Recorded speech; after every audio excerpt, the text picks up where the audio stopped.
Hey guys, thanks for going on this nerd journey with me. If you want your episodes ad-free, go to makemeanerd.com/join and hit that button. Hooked on you, baby, you're golden. Time moves, I never noticed. Just can't get enough. Got me wonderstruck. Hello, everybody, and welcome to Make Me a Nerd. I'm Mandy Kaplan, a mainstream mom whose mission it is to explore the world of nerd culture that I've been missing out on and afraid of my whole life. If you're new to the podcast, it's real easy. I don't know anything about anything. I find somebody who knows a lot and has a lot of passion, and they try to share that nerdy love of something with me. And that's the podcast. That's the whole thing. Pretty easy. A few weeks ago, I have a little nerd update. I did a podcast about The Godfather, which, how have I never seen The Godfather? What is wrong with me? With Seth Vargas, the Movie Friends podcast host. And we were talking about how pervasive The Godfather is in culture and society. And I released the episode, and lo and behold, a few weeks later, I'm watching Hot in Cleveland, my favorite, and Elka says, leave the cannolis, take the gun. Oh, and maybe I already said this on the podcast. Oh, shoot, I think I might have. Anyway, The Godfather is so pervasive. It has invaded every aspect of our pop culture, much like today's subject, Psycho. How have I never seen Psycho? Okay, what's wrong with me? You know who has seen Psycho? My incredible guest today, Jesse Pfister. He is a nerd who likes books and old movies. He also enjoys going to the gym and eating clean. Except when he gets tempted by ice cream, then he succumbs to his favorite vice. He has been a working voice actor for nearly a decade, and he also trades stocks. He's a regular host on the trading firm's YouTube channel, Trade the Pool, where he analyzes the markets and gives advice on how to trade. Jesse Pfister, welcome to Make Me a Nerd. Hey, lovely to be here, Mandy. Thank you for having me. Super excited. I know you and I met in the voiceover world and just hit it off. And I thought, I bet he could get real down and nerdy about something. Down and nerdy. Down and nerdy. Pete, change the name of the podcast. That's so good. Why I even never thought of that. Down and nerdy. It's perfect. Oh, in case you ever want to reboot at some point, if you ever need to. Down and nerdy. That's it. I might get t-shirts might get made. I love it. I'm feeling it. Okay. So you immediately said old Hollywood. I did. And I think we referenced the podcast. You must remember this. I'm assuming you listen. I have heard that. Yes. Oh, yeah. So good. And she does very, very deep dives into entire sections of Hollywood, like the studio system or rivalries between two leading actresses or whatever. But you wanted to talk Hitchcock. What do you love about Hitchcock? Too much. So much. I love Hitchcock's personality. Hitchcock was a serious yet very much a joker on the set with his people. He would play practical jokes. For instance, one time he made a bet with an actor and said that you couldn't go to bed handcuffed tonight. And the actor said, yes, I can. And Hitchcock said, okay, fine. Well, let me put the handcuffs on you. And as he did that, he gave the actor, unbeknownst to the actor, he gave him coffee, but he also added laxatives to the coffee as a practical joke. So Hitchcock would play these practical jokes on actors throughout his entire career, and he got a lot of humor from that. He was a fabulous human being who understood direction, cinematography, camera, story. The thing about Hitch, again, like I said, too much. There's too much to actually talk about with Hitch, but he thought in pictures. Okay. So, a lot of times when he would think of a movie that he wanted to do, he'd be reading a book. He would already be doing the storyboards for the said movie in his head before he even did anything on paper. And once he did something on paper, he would take every single frame to every shot that he was going to do and say, this is how I'm laying out each and every scene. So he was meticulous with detail. And apparently very visual, not just paragraphs, but visual. Now, you're saying he would read a book and then start his storyboards. I thought he wrote Psycho, but he did not. He did not. No. Robert Bloch wrote Psycho in 1959. A book. A book. Yes. A But book. then the adaptation was Robert Bloch and a name I wrote down that I can't find at the moment, but not Hitchcock. Joseph Stefano wrote the screenplay. You passed my test. To Hitchcock. Good. Well, I have more notes here in my studio right now than Mel Gibson's character in Conspiracy Theory. So I have notes galore. I mean, it looks like a conspiracy theorist room. You can't see it all because the only thing I have behind me is a nice picture of Mother and then the alleged murder weapon. And I also found something in the fruit cellar we can talk about later. Look what I found here. Oh my gosh. This He is has a wig, a stunning wig. Looks very expensive and high end. No, it looks like Mother Bates. Looks like the Mother Bates. Oh gosh, you really went all out. As we were chit-chatting, I did see the picture of Mother in the shower next to you, but I didn't notice the knife hanging. How did you suspend a knife from a curtain? That takes skill. Well, there's something called fishing line. Okay. And it's relatively hidden. But yes, this is the alleged murder weapon that was also found in my kitchen a little while ago. So I just brought it down here just to add for effect. It's like one of those things at the back of a kid's magazine when you're like, what doesn't belong in a picture? And it's like in the folds of your beautiful curtain, there's a knife hanging. There is a knife hanging, yes. Oh, that's fantastic. Indeed. I figured it went with the theme of the movie. Do you remember the first time you saw Psycho? Yes, I do. And it's one of those movies. Now, you said you just saw it yourself, right? You just saw it recently. Okay. Yeah. So for me, when I first saw it, I think it was 2011, 2012. Oh, okay. So it's been a little while. I've seen it roughly 5-6 times or so, Okay. along with a lot of Hitch's works. He's done quite a few movies, and we can talk about Psycho and how good it is in ranking, maybe even if you want to in a little bit. I love a ranking. You love Jesse. rankings? Yes. Okay, I'll give you rankings. But when I first saw it, it's a movie that kind of stays with you. And I think that is the mark, at least, of a good movie. It's like you go to bed, you think about it. You wake up, you think about it. Psycho was one of those movies that it didn't just focus on the external horror of sort of I gotcha, which it does have it has a few shaping moments in that movie where you have sort of the violent scenes. There's really not that many, though. Very few. That's what I marveled at. Was the movie is what, an hour and 38 minutes or something? An hour, 9 minutes. Yes. No. It's longer than that. I have an hour and 9 minutes just based on my research. We could double check if you'd like, but I'm double checking. I'm looking at my notes, and you might be right. I may have wrong information, but I am looking at some notes that I kept. Run time. Anyway, talk to my note keeper and tell him what the heck are you doing. Oh, you were right. An hour and 49 minutes. So it's 109 minutes. Okay. An hour and 49 minutes, 4 of which are violent / scary. The rest of it is atmospheric. It's intellectually challenging at times. It's gripping. But really, for people to cite it, I've oft heard it called the scariest movie I've ever seen, or that shower scene is the scariest thing I've ever. It's like there was so little about this movie that was genuinely scary. It was lit well, paced well, acted to perfection, and that's the magic of Psycho to me. Yes. A lot easier to have a movie where heads are being chopped off and the boogeyman is chasing people, and that's pretty easy. This is at its heart, it's just masterful. 97 and 95% on Rotten Tomato. Ooh, it's a. And I want to say it's an 8.5 on IMDb. I checked, I believe. So yeah, IMDb's rankings, I believe 8.5.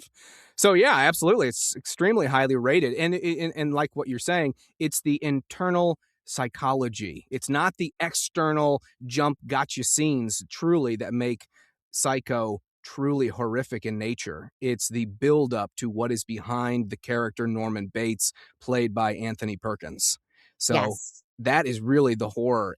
And I would absolutely give credit to, throughout the entire movie, not just the shower scene, which is so infamous now, Bernard Herrmann's film score. Oh, that God. throughout the whole movie, you could be with any character. You could be with Janet Leigh. You could be with Vera Miles. They walk around in broad daylight in certain scenes of that movie, and just the eerie music of Bernard Herrmann begins to make you go, "What's coming? What's going to happen next?" But And it's only a few big scenes of any kind of right. sort of violence, right? And they're not that big. I mean, the shower scene is the most elongated. But Yeah. when Arbogast, how do you say his name? Arbogast. Arbogast. Arbogast, When Detective he's Arbogast. killed, it's like lickety split. Yeah. Right? Yeah. It's just Yeah. like a couple shots and it's done. Yes. So I think also I know nothing about lighting, but I think Mm, the lighting is a huge key to this film. It is yes. so shadowy and so dark that that's creepy in itself. Like, yes, it's a dark and stormy night when it starts, but no room ever feels fully lit. No face is ever really lit perfectly except Janet Leigh, who's so stunning. It's just, um, God damn. I mean, I never comment on the lighting of a movie, but Yeah. it's really astonishing. Hitch just absolutely nails it. And even at the beginning scene, one of the beginning scenes is Janet Leigh. She's got the $40,000 with her. She wants to go buy a different car, like sort of a getaway car to get out of town or whatever. The policeman scene, right, where he's Mhm. following her and he shows up at her window, and you see that really quick shot of just the policeman's face. It's eerie in and of itself. It's broad daylight, right? Right. Like there's truly nothing scary there, but the way Hitch can make it scary, Mhm. it's just profound. The realm of cinematography that he had a grasp of. Few people do, and so many people imitate. Martin Scorsese, he really takes a lot from Hitchcock. I believe it was even in Taxi Driver in a scene from Raging Bull that he takes some sort of bit from Hitchcock. Yeah, I wouldn't doubt it. Who wouldn't? Right. If it ain't broke, he does so much right. And I think I did try to see this movie when I was young, and I think I couldn't stick with it because to me, being young and stupid, it was boring. And Really, I really, yeah. oh yeah, I think there's so much of it that is taking place in people's heads. Do Yes. we even know what Marion's motivation is? Does she set out to steal the money right off the bat? Well, it's interesting. So Robert Bloch, he wrote the book in 1959. The Uh-huh. movie, as we said earlier, came out in 1960. Yeah. In the book, so the book starts off with conversation between Norman and his mother. Unlike the movie that starts off in the middle of the city, in the middle of a Mm-hmm. day where Marion Crane is having this sort of afternoon tryst with a guy Right. that she wants to go off and marry. Right. Her motivation for keeping the money is actually marriage. She wants to marry. In the book, it's definitely, I don't know if it was stated as much in the movie, but she really actually wanted to keep the money for herself so that way she could go off with Sam's character, But and get she married. doesn't. That's why I was confused. Yeah. Like, she takes the money and then runs Yes. without, you would think she would call Sam and be like, meet me, in the next town or whatever. But she doesn't. So Maybe that was her plan. Maybe it was, hey, I got to go buy a car so then I could backtrack. But, it's not until she's already at Bates Motel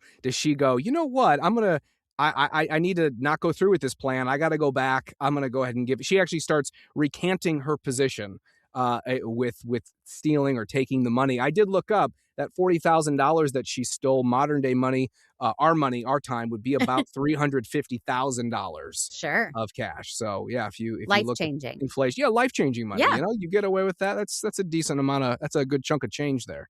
Yeah. It's so funny. You have said so many of the things that I took notes on. Like, oh Oh, my God, the music is so so my notes are rendered useless. However, it is 26 minutes into this film before we see the Bates Motel. It is 26 minutes of her tryst with Sam, her workaday relationship with, fun fact, Pete, Alfred Hitchcock's daughter, playing Caroline, the chatty coworker.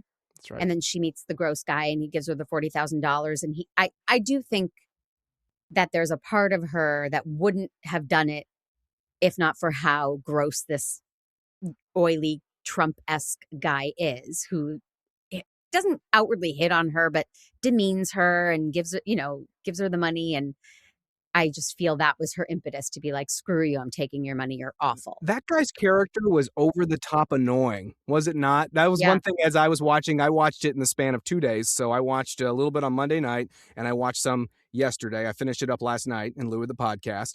And one of the things that struck me was that particular character on how annoying he was about him flaunting how much money that he had and how this, I got to make my daughter happy and give her everything that she wants. But it was very annoying. Perhaps Mary Crane or Marion Crane would not have gone through. I call her Mary and Marion because Hitch changed the name. The book has her as Mary Crane. I believe in the movie they change it to Marion Crane. So Correct. It does go back and forth. Yeah. There, so I was wondering, but then again, you're calling Alfred Hitchcock Hitch, so I feel like you've. I feel like I know him, even though he's stuff. been long gone. You are close to this stuff. I want to talk about the Bates Motel and what it's like when we first see it after this. So she arrives at the motel. It's raining, it's thunder, it's lightning, and it's all creepy. I mean, even on a lovely sunny day, this place would look creepy. And it does, because I've seen it at Universal Studios. Have you ever done the tour? I haven't done the tour, but I have read about it. Okay. Yeah. It's fun to see it. I believe that's where it's still there. But I could be wrong. So the actual the house, they have physically relocated, but it is still the same house. I think that's true as with the hotel as well. But yeah, so you have toured it, you've seen it, you can speak to more of it than I can. Many, many, many years ago. So I didn't know if it was still there, but I do remember seeing the Bates Motel off in the distance or the house and feeling like, there it is. Having never even sat through the whole movie, it is creepy and the design is fantastic. So I just can't believe how indelible that image is. Mm-hmm. And it only happens 26 minutes into the movie, much like Jaws, we only get in the last few minutes of the movie. Yes. It's the buildup that's so powerful. Yeah, and with Jaws in particular, of course, we'll stay on Psycho, but it's funny because that wasn't even purposeful with the shark. Steven Spielberg had so much trouble with that darn shark. He could only get the filming of it at the very end of the movie, which totally worked for the effect, though, because it was it was psychological horror. It's what you didn't see underneath the water that really scared you, more so than that physical animatronic shark that actually looks a little campy now in 2026. Yes. Yeah, it's, I did a movie on the podcast, The Babadook. Have you ever seen that? I have not. Ooh, Jesse, talk about psychological horror. Mm. One of my dearest friends and frequent guest in my nerd journey, Tommy Metz, he's a horror aficionado. And he actually hosts a podcast called Sitting in the Dark that you should check out if you like horror. And there are movies that just stick with you, not because of the kills or the violence, but because of what they do to your mind. And The Babadook is one of those movies. I have to check that out. So she's checking into the hotel and there's a very elongated moment where he goes to reach for a key and he goes for cabin 1, then he moves his hand away and then he goes back and decides on cabin 1. And I was like, what is that about? And then I see he has it rigged so he can spy on whoever's staying in cabin 1. Mm-hmm. We're assuming he doesn't have that for every room. Yes. Right. Yes. I mean, not at least from his office, right? Because then he would have to go to this is long before video surveillance. So he would have, yes. Right? So he didn't have that. He right. didn't have the technology. Yeah, he would have had to go into if he put her in room 4, he would have had to go into room 3 or whatnot and then be able to spy on her from there. I think it was a matter of convenience that he had that whole thing rigmarolled to where he could spy on her. But it was almost that moment, you're right, where he kind of thought, I'll put her somewhere else. No, wait a minute. I want to watch her. Yes. You're right. Like, yeah. So all it is a shot of a man reaching for a key, moving his hand and moving it back. And it gave me chills from head to toe. Yeah. That's so cool to be able to achieve that. Yeah. And I don't know Anthony Perkins from anything other than this. He was an Oscar-nominated romantic lead. And then this changed the trajectory of his career because obviously he did creepy so well that people could never go back to seeing him as a leading man and a hero and all of that. He Isn't that fascinating? It is, and what else is fascinating too is he thought long and hard about playing this role because he knew it would typecast him, and he knew that if I play this role, I might not ever get out of it. Which, yeah, he really didn't, and at least there was subsequent films. I haven't seen them, but there's Psycho 2, there's Psycho 3, and 4. And he played in Oh, all of them. So there actually are subsequent films that happened right. after this one. So at least he had an extended portion of his career devoted to the infamous Norman Bates. There's so much to love about what he's doing in this movie because he is genuinely charming and self-deprecating to a point, and you want to hug him often because he just seems so unsure of himself and stammering when he's nervous, and right, you feel like, oh, this poor guy, I want to give him a hug and make him feel better. And that part of him exists even after we know he's his mother. We know, like, oh, spoiler alert, 70 Spoiler years alert. later, right? But Yeah. even once we know what he is capable of and all of the things wrong with him, there is still a part of me, maybe it's the mother instinct, that wants to hug Norman Bates. And Hmm. I think, I don't know how many actors could pull that off. He's flawless in this Yeah. movie for me. Hitch took the bass frequencies out of his voice when they dubbed after they were doing post-production. So they dubbed his voice a little bit to take out those bass frequencies to give him even more of this sort of youthful sound. Oh, that's fascinating. I only made note of the voice of Norma is not Anthony Perkins, and I wish it was. Right. It was actually multiple voice actresses, Three right? voice, You got yeah, okay, go ahead. two women and a man. Three three people that he was using and mixing and interchanging is what I read. Yes. I didn't know this was all based on a real person. Yes, it was. Talk to me Ed about Ed Gein. Is Ed that how you Gein. say it? I said Gein at first, and then so if there's a movie, it's called Hitchcock, actually, played by Sir Anthony Hopkins in 2012. And so they mention it sort of revolves and focuses on this whole portion of time around Psycho. And so they pronounce it Ed Gein. We can do Gein, we can do Gein, whatnot, whatever, right? But in 1957 in Wisconsin, Ed Gein he lived on an isolated farm, okay? And police found the body of what do my notes say here? They found the body of a gutted body of a missing store clerk at Gein's farmhouse. They also discovered human skulls and furniture, clothing, including a suit made entirely from human body parts and skin. And okay, so ironically, maybe is this in your notes too about Robert Bloch? Because I'll let you. No, I was going to say I haven't done my spring cleaning, and I know I have a lot of garbage, but I'm We're not going to find any of that in your house. I mean, maybe one skull, Okay, not all right. multiple skulls. That's just gross. Yeah, multiples too many. One, and we can let you off. Let it slide. We'll Okay, let you so off on good behavior. tell me about Robert Bloch, the So author of the book. So here's the irony. Robert Bloch lives 29 miles from Ed Gein's farm Oh, okay. before he writes the book. So I don't know if there's so here's the thing, and I did some research on this. I don't know if there's Yes. some weird synchronicity going on in the air or whatnot, but Robert Bloch has already started apparently writing Psycho before he even knows about Ed Gein. Which is like, wait a minute, how is that possible, right? One of the quotes from Robert Bloch was, "I discovered how closely the imaginary character I'd created resembled the real Ed Gein, both in overt act and apparent motivation." Because, the story of Psycho is the whole mother thing. Well, Right. Ed Gein also had a massive fascination with his then deceased mother and pretended to be her. So it's like there's this weird crossover going on in the 50s. Go ahead. Yes, and the universe does shit like that all the time, right? And at the very basic level, if you're going through a breakup, every song on the radio is a breakup song, Yes. right? Yes. So whatever we are thinking of, we become aware of it in society. My guess is that Robert Bloch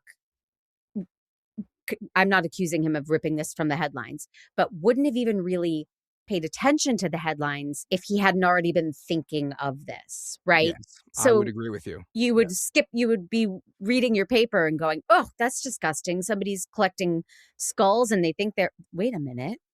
That's partially what I've been writing. It sounds like my neighbor down the road. Right.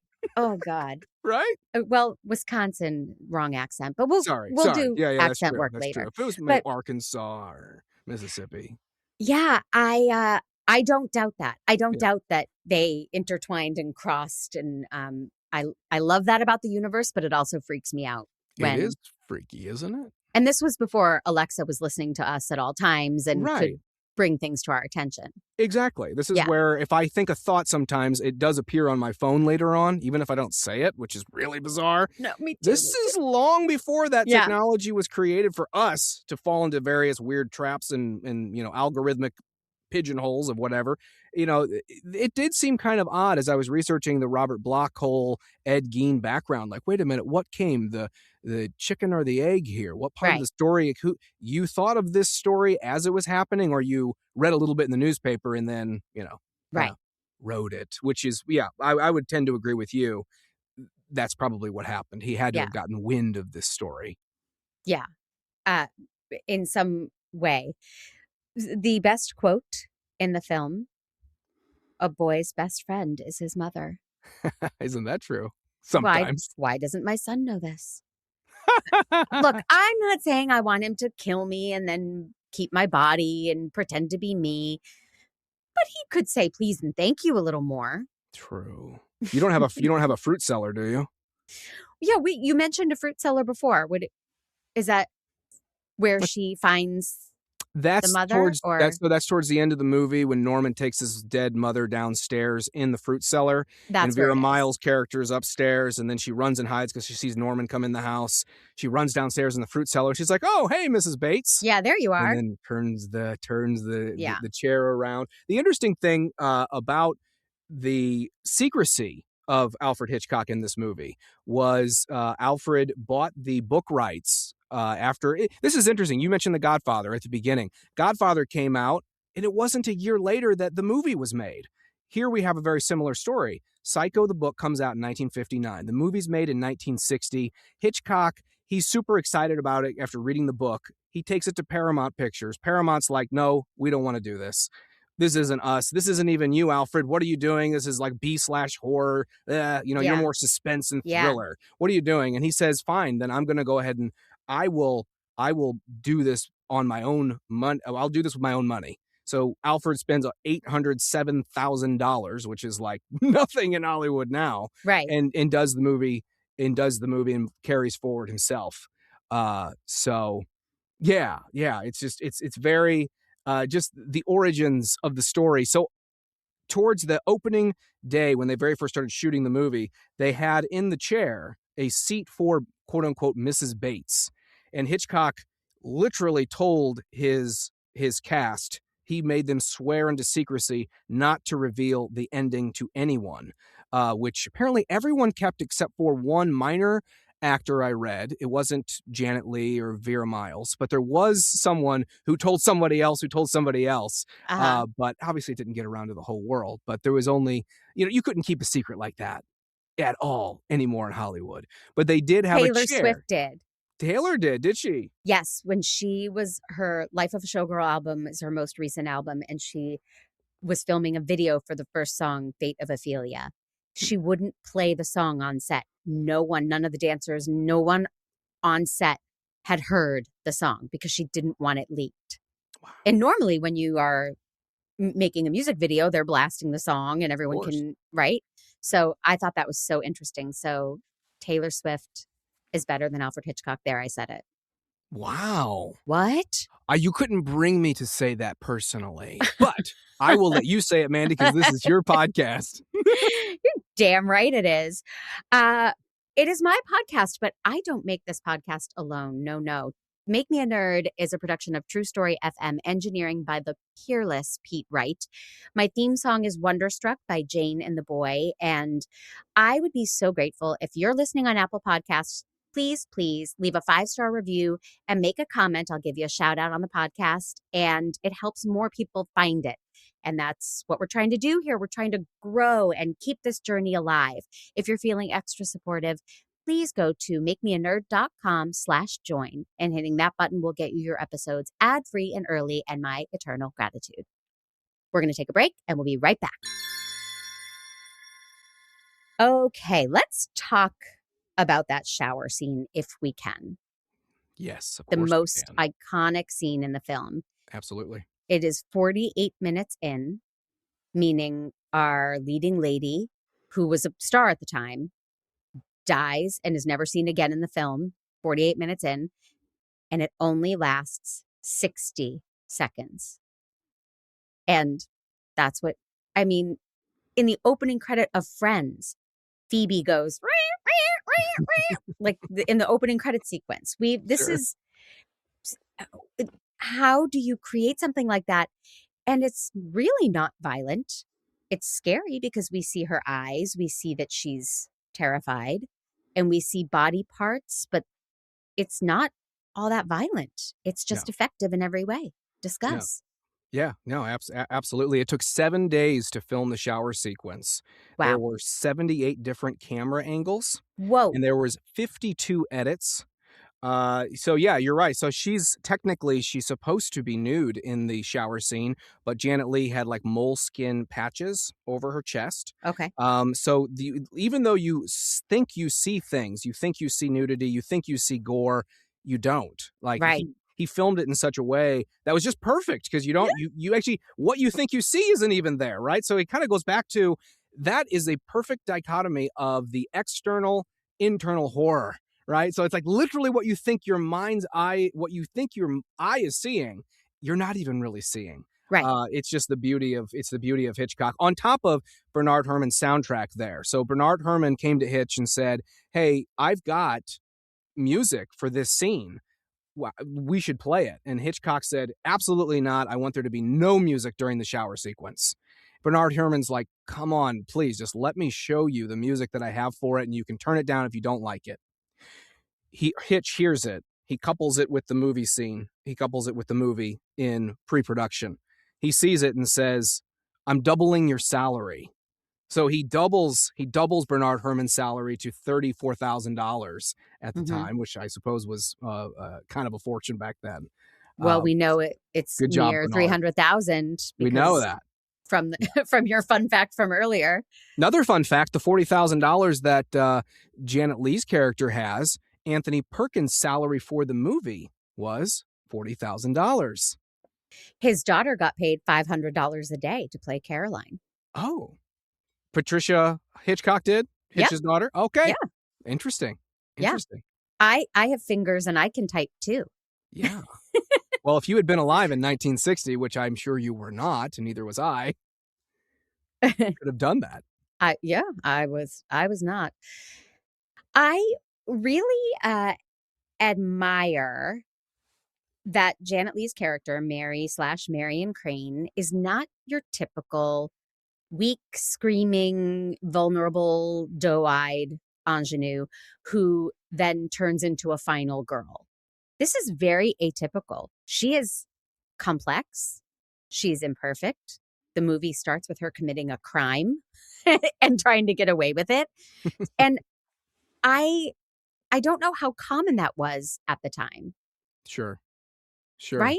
Yeah. I mean, that's cool stuff. Well, what else was not common at the time was, as you mentioned, this is only how many minutes into the film that her character gets whacked. 48 literally. minutes. Right. Right. So the star. this is 1960 Hollywood. This did not happen in movies where Hitchcock purposefully had Janet Leigh's character emblazoned on all of the marquees, on all of the advertisements and such. Everybody would expect Janet Leigh's character to live. That's what all of characters did. Correct. That were the leading ladies or the leading men at the time. They would not die, right? You'd always The get final sort of your girl. happy ending, right? Yeah. Well, all of a sudden, not only do you get at the time, maybe the scariest sequence in movie history at that time, you also get the leading lady gone. She's gone after just 46 minutes. Are you kidding? So the shock of the audience at the time, I've read people in that scene, they fell over, people were fainting, screaming, and Hitchcock loved that. He waited in the Oh, wings at the premiere, stood back there and took it all in. He absolutely loved the reaction of the audiences. and that's the thing. I've brought it up on the podcast many times. I love when a main character dies because it keeps us on on the edge of our seat all the time. And when you know the hero's gonna live, it's boring. It's Yes. predictable. And for him to do this in 1960 with a major movie star is utterly thrilling to me for And so many unheard of. reasons. It was unprecedented move in Hollywood, and it was absolutely perfect. And you can see why too, because if you had read the book, you would know that Marion Crane was going to die. So Mhm. so Hitchcock, he buys the rights for $9,000 of the book, and he scoops up as many copies as he can because he doesn't want anybody to know that his leading lady is going to Right. die very, very early in the movie. That's a bit shitty to Robert Bloch, although I'm sure Robert Bloch is happy with the aftermath of the film. Oh But if yes. I were an author, as much as I'd be happy my book sold, I would be disappointed to find out they all sold to one guy Yes. and that others weren't reading my words. Yes, Hitchcock. Let's see. I had a note. Block did love the movie. I have a Of course. quote from Block saying that he essentially thought it was great. It was a great rendition. Which, yeah, I mean, of course, if that's your baby on film, and it becomes one of the biggest movies of that era, and really now, I mean, of all time. Even if, Mhm. like you said, you had not seen it, but you already knew some of the homages. You knew some Oh, of the yeah. things, right? I mean, that music is famous. Mhm. You could hear that music in a cartoon or a shower sequence. See, people would talk about the shower scene in Mhm. other movies because it's so iconic. Another Absolutely. another piece of iconery, if you will, if I can deem that, is the toilet flush. That was the first time in movie history that we actually have a toilet flush on screen in Hollywood. But it was just paper going down, The right? censors at the time, very That was different, just very, very gauche different, or very different. Yeah, yeah, it was, yeah. like, very taboo. We don't really Oh. focus on toilets, but Hitchcock said, "No, it's very, very important that we have the toilet flush because she's gonna eventually scoop out some very pertinent details," right? Right. She finds Right. the Yep. handwriting of her sister in there. Yep. Yeah. Wow, you are a treasure trove of fun facts and knowledge, and I love it. I talked earlier about the lighting, and I took a picture of my screen that I want to share with you. And Pete, if you could put this up, the best scene in the movie for me is when, can you make that out? Oh, sure, and Norman, we're looking at a picture of, Norman's chin. Yes. Yes. Norman's chin in shadow. The best scene in the movie is the two of them before she eats it. She's nibbling at a sandwich and pretending to eat it, and they're talking. Mhm. And it is the most gripping, long scene of the movie. And he shoots, you can all see the picture. He shoots Anthony Perkins from underneath him for so much of this scene that we barely see his face. And then he says, like, she suggests, well, maybe you should put your mother in a home. And then it immediately goes to his face. And he's like, you mean an institution? A madhouse? And I got chills head to toe because of the switch of camera angles. Who shoots an actor's Adam's apple in shadow for a whole scene? Yeah. Yeah. Who does God that? damn, it's Who so does that? cool, It's right? very cool. It's very cool. That's where, yeah, I love Hitchcock. Hitchcock, so, I'm getting that.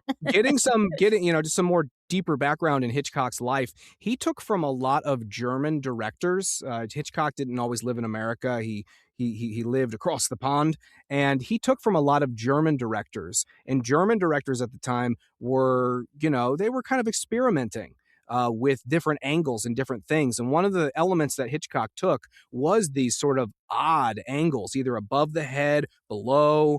And because with all of the various angles, like you and I today sitting here, the angle of my face, the angle of your face gives a Perfection, certain Jesse. perfection. There you Perfection. go. There you go. Your But lighting, your but it's shadows, it's all different than the perfect. side, right? Like all of Yeah. a sudden, if I started talking to you from the side, you get a different element of who I am as a human being. Same with you. So yeah, Hitchcock, he could tell a story with the face like that, and from particular angles that you normally would not think would work. But Well, Hitchcock and just delivers. so for those of you listening, not watching, which is literally everyone, Jesse, as he was talking, turned his head to the side just to show me.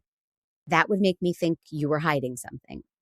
If you couldn't look me in the eye face to face, I would feel you were being duplicitous or just hiding something.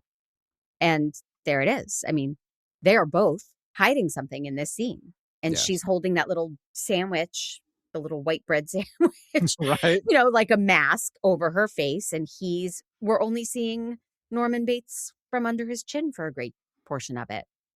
Oh, Yeah. I loved that scene.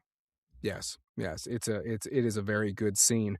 Also, something we should mention about the shower scene is that, of course, it's not real blood. Do you know what it is? Uh, Corn When syrup? it is chocolate syrup. Oh, Yep. So it's chocolate syrup. It is not real blood that is spilling out. well, in black and white, I In wouldn't black and think white. in black and white, you can do chocolate syrup. In today's world, we use corn syrup. Yes. Yeah. Uh, And Hitch wanted the movie to be black and white. Number one, because it was cheaper, but also because he really did not like blood, which might be ironic to people. Huh. If he did Psycho, he's done other movies that Dial M for Murder. There's a blood scene in there, but he doesn't like a ton of blood. So that was another reason that the movie is black and white. The Interesting. movie before that he did was North by Northwest with Cary Grant Yep. and Eva Marie Saint, and Yep. that is in color. It Dial sure M for Murder, is. color. Yeah, so he did not have to do black and white, but I think budgetary reasons and also that gory shower scene led him to black and white. That's so interesting.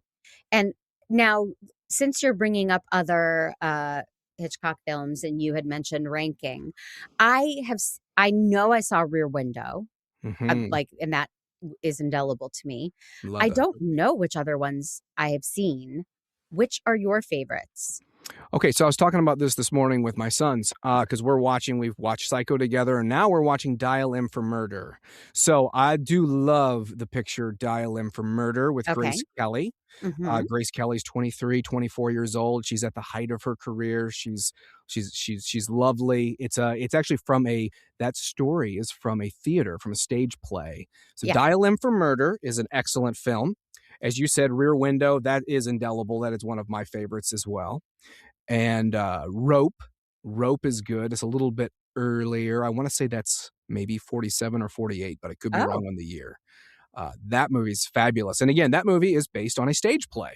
Mm-hmm. And I think it's one of the earliest movies where they tried to do one sequential shot throughout the entire picture. Now, I don't think, of course, they were able to do that, but it gives you the illusion that the movie doesn't have any cuts in Cuts. it, right? Like the Wow. movie I'm 1917 that came out writing a few these years down. ago. This is good stuff. Yeah. North by Northwest, of course, that's one of his I have more seen that famous one. ones. That's a Yeah. great one. That's the airplane. Yes, the airplane one, Yeah. Cary Grant and falling over and Mount Charade. Rushmore at I've the end. seen Charade. Charade is not a Hitchcock. It is the Hitchcock that is not a Hitchcock movie, which I've seen several times. Believe it or not, Charade is not directed by the great Alfred Hitchcock. Does he have anything to do with it? Why It would has I think that? nothing to do because it feels like a Hitchcock movie. For It real? feels like a Hitchcock That it picture. feels that way? I'll give you $1 million that I don't have if it is directed by Hitchcock. If you pull it up and you find that it is directed by Alfred Hitchcock. So I think also one of the reasons why it is Stanley Donen. All right. All right. That's so strange. My father in particular was a lover of old movies, black and whites, noir, anything like this. He loved all of this stuff. Mm-hmm. And I think, not to be a dick, but that put me off of it for a while. Because when your parents are saying, this is a classic, you have to watch this, and they're forcing 8-year-old me to watch The Maltese Falcon, which I still can't sit through. It's, it taints it in a True. way. And Okay. I've done that to Casey. I've ruined really good movies for him by saying like, "Oh my god, you're going to love it. You're going to love it. You have to watch this." And he's like, "It was fine. Yeah. It's okay." Yeah. And so I think that I remember watching Charade with my dad and Rear Window and stuff like that. And I think I've resisted a lot of it because Mm. it's that feeling of homework that your Your parents. parents made you do, so I don't really Yes. wanna do it, kind of the contrarian attitude Yeah, towards it. yeah, Sure, yeah. sure, sure, sure, sure.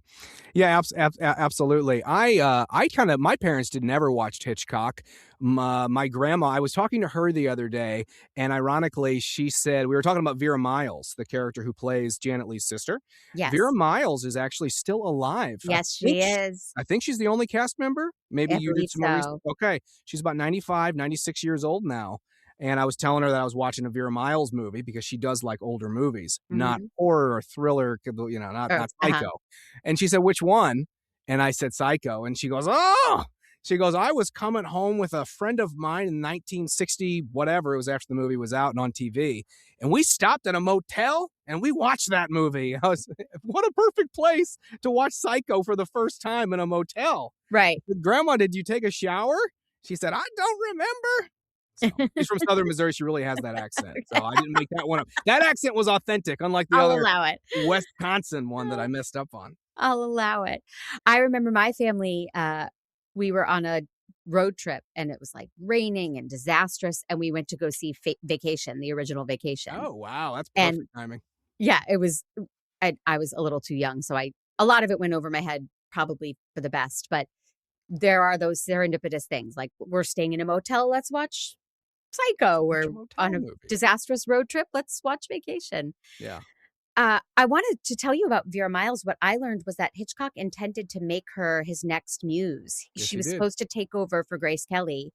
I don't recall why that didn't happen, but then I think she didn't like working with him or something. So in the movie Hitchcock, which is pretty authoritative, I think they take a little bit of, it is an adaptation, and not everything is historically correct. Although they do get a lot right. I've read a couple of books, from actual film historians on Hitchcock, and so they do get a lot right. But one of the things that movie in particular points out, I think, is correct. Vera Miles really wanted to be a family woman, right? Mhm. So she was married or was getting married. She wanted to have a kid at the time. Hitchcock had this unusual fascination with blondes. Okay. Mhm. And so most of his leading actresses were blondes. And he kind of, now I don't think anything ever happened. According to most historians that I've read, he never actually did anything with these leading actresses, right? But I think he wanted to. I think he Mhm. had this, he like Norman Bates, if you will, he liked standing behind the room, gazing, Mm. seeing, creating this sort of imaginary reality that he Mhm. could potentially have with Ingrid Bergman or Grace Kelly or Vera Miles. And I think he liked his leading actresses young, single, at his disposal to do whatever he wanted to do. Okay. So that is the history lesson about that Yeah. I have read and gone into. Yeah. Uh, I cannot believe how fast this is flying by because this is It's just such a too much rich fun. topic. I I told know. you, there's too much about Hitchcock. That's the problem.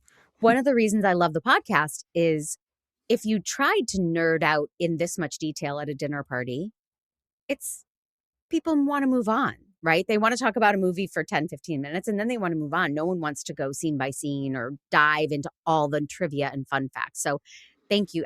Thank you for coming and doing this with me and letting me do this. Uh, I know there was a remake and I know people feel very strongly about it. And I want to ask your thoughts right after this. Vince Vaughn, shot for shot remake of Psycho. Do I have that right? That's correct. 1995, 96, I think. I So might be wrong. It was the mid 90s, I believe. it was the height of his fame Yeah. and And they're like, "Hey, what do you wanna his do ability to now?" get things greenlit. Yeah. "What do you wanna Uh, do now?" "I think I wanna play Norman Bates." 98. Okay, 98. Did you see it? So, I wanna say I've seen a part of that movie. I don't think I watched from beginning to end. I cannot even recall as to why I did or didn't, but it is I believe, a scene by scene, frame by frame, almost perfect rendition, right? It's not one of those remakes where you get it and it's way different and they've done this and altered that. I think the Right. only thing they've altered on a podcast that I listened to recently about this was the shower scene. They kind of made it longer. They did a little bit more.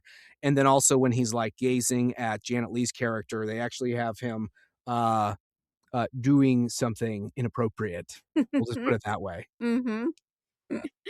uh, yeah, that would make sense, though. I mean, back in 1960, you wouldn't show that, but 1960 was different. The censors, it was very different. Yeah. Yeah. but this movie is pretty racy. I mean, it starts with Janet Leigh making out with Sam, and she's only in her bra. Mm-hmm. And I was shocked at how much skin was being shown and that they were kissing on a bed and rolling all around. I mean, this movie felt very racy. Do you know if it was considered racy? And did any crazy, like, conservatives try to protest this movie? Oh, the censors were all over it. Yeah, Hitch had to make lots of deals with them and go in the backroom meetings and say, okay, we'll do this, we won't do that. Well, I mean, Hitchcock wanted to actually have Janet Leigh completely topless, I've read. Oh, So of to course he did. actually, so for him, I mean, she had, and the other interesting thing is, yeah, she is in a bra. She's in a white bra at the time, and then later on, when she takes the money, she's wearing a black bra. Black bra. Right, so you kind of had this dichotomy. You of had to whisper it, good Jesse. girl to black. Well, I'm just saying, there's this dichotomy Yeah. of she was kind of the good girl going bad, right? Yep. And even with that color variation there. Yeah. I mean, it just, so much of it felt like, oh, are we allowed to be watching this? Are we allowed to say these things? I don't know the history, because at the end, Norman Bates is arrested and a cop comes out and does a very long explanation of everything. Now, I'm not criticizing Psycho, but if I were to do a pass at it, I would have let more of the details come from Norman himself or from other characters who are close to it. It's a little deus ex machina to have a cop swoop in and go, I got all the details. Here's everything you need to know about the last hour of your life, right?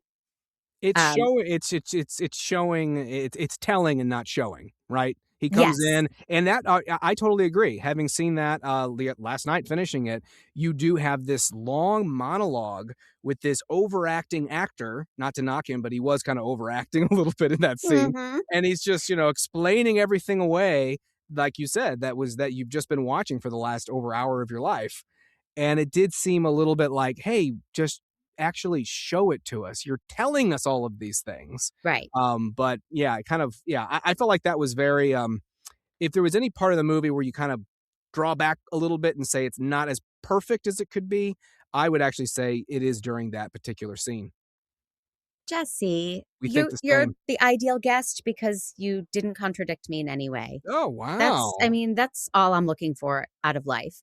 That's great. Yeah, I imagine a version where Norman is sitting in the interrogation room and the camera just slowly comes in as he, little by little lets details come out. And I could have done without a cop, or a cop, just a voice of a cop saying, and then what did you do? And why did you do that? Sure. The cop actually explains transvestites, which, doesn't he? Talks about He does. a guy He dressing talks as a about woman. that, And but then he describes the psychology of really what happened with Norman in this particular case. right. Right. I just imagine, more of like a mental break. right, but I imagine some pearls being clutched at hearing the word transvestite and having it be explained. And then I imagine I understand that those who were progressive might think, oh, great, you're saying transvestites are killers, which is a problem just about representation. And, but back then, I don't even know that most of the public would have known the word transvestite. Probably would have been a new word for some people. Yeah, I don't know. Just a little observation. Is there anything else we need to say about Hitchcock and Psycho? This is not your favorite Hitchcock. I would say this. Okay, so ranking, I would say Psycho, I will give it as his best movie. It probably is the best, and it probably is my favorite. But I do love Rear Window right there. It's at number, it's like tied for number 2 with Dial M for Murder. So I would have to give it to Psycho. Just real quick, some other Yeah. interesting facts. Yeah. Walt Disney refused to let Hitchcock film at Disneyland because, quote, that disgusting movie Psycho. So Walt Disney hated the movie. Of course, it doesn't really have a happy Disney ending, so we can, that Right. kind of makes sense with old Walt there. Right. An angry father wrote Hitchcock saying that his daughter wouldn't take baths after the movie, I'm going to mispronounce this, Diabolique. It's I believe a French film that has a bathroom scene that's pretty scary. So Okay. his father writes and says, my daughter wouldn't take baths, but now she's seen Psycho. Now she won't take showers. And so Hitchcock wrote back and he said, well, send her to the dry cleaners. So I love that. Just his dry, wonderful Brit sense of humor was beautiful. My memory of him as a kid was him walking into the frame for Alfred Hitchcock Presents, dun dun, right? And he would then he would fill his own silhouette. Like that's all. Yes. That's my knowledge of Hitchcock, which is nothing. Yeah. So thank you so much for enlightening me. Where can people check out your YouTube podcast that you do? If you want them to. Sure. No, so I actually don't do the podcast at the moment right now. It was called the Love of Life podcast. We have all our episodes on there. We haven't done one in over a year because we've just been too busy doing many other things. But we have that. But people can check me out. I am on X. I believe my handle is Jesse Michael 111. I made it when X, Twitter, whatever was first made a million years ago. Terrible name. Sure. But I'm on there, and then I'm on Instagram. People can follow me. They're more than welcome to do that as well. Jesse Pfister, it should just be under my name. Thank you so much, my new friend. This was so much fun. It was a blast and a lovely time, Mandy. Thank you so much. And thank you, everyone, for listening. Until next time.